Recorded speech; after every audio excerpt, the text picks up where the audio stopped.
Next up, planning prescribed burning is currently a hot topic.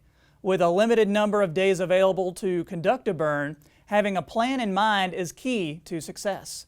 Market Journal's Maddie McIntosh spoke with range and forage specialist Jerry Volesky to learn more about how this practice benefits landowners and ecosystems.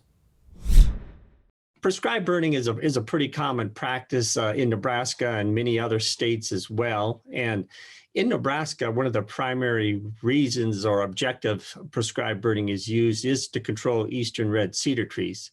Now, there are some other cases too, such as on CRP lands where prescribed burning is really just used to clean up some of the old dead growth and rejuvenate some of the grasslands. If you think a burn is right for your operation, you should make a detailed plan to keep the burn as efficient and safe as possible.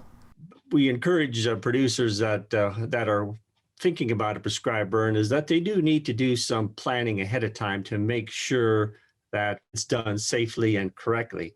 Many times in the spring like this, there's relatively few days that the prescribed burn can be conducted. You might have the wrong type of wind or direction of the wind. The winds are too strong. The relative humidity is too low. So it really narrows down the window when prescribed burning can be done. When you have a group of people together that are going to be working on the burn that have some experience in prescribed burning, and the planning, there can be different levels of prescribed burning in terms of how easy they might be to pull off, the topography that you're dealing with, the size of the unit that's to be burned.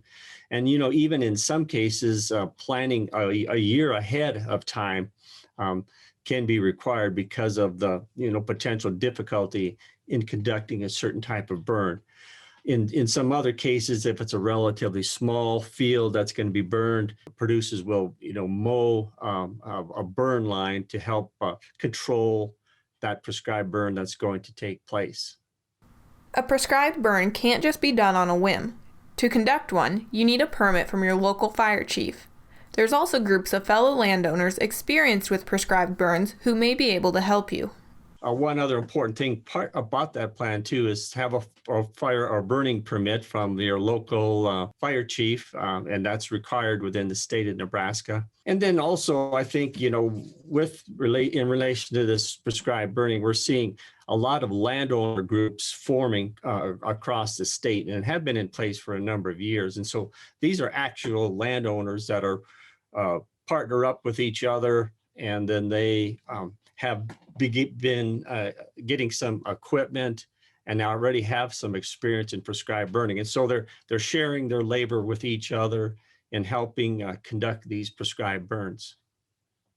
If you'd like more information, Jerry says there's many resources available through both UNL and other groups. University of Nebraska does have some extension publications related to how to plan and conduct a prescribed burn.